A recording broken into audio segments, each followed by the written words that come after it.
we start off rolling forwards and back just to increase the temperature.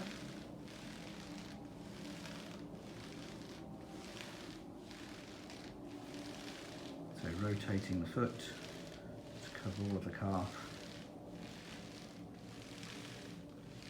And then we cross over the other leg to add some extra weight.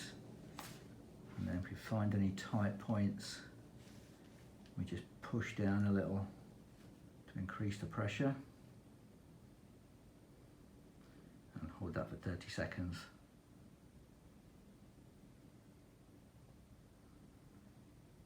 And then if you move around, see if there's any more tight points on there.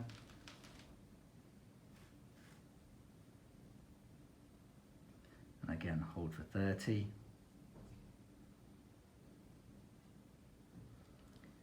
And then we can do some soft tissue release just by pulling the toes in towards you. I'm pointing away.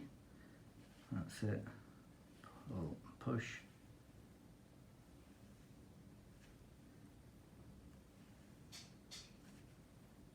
That's it. Just a little slower. Really pull the toes in. That's it.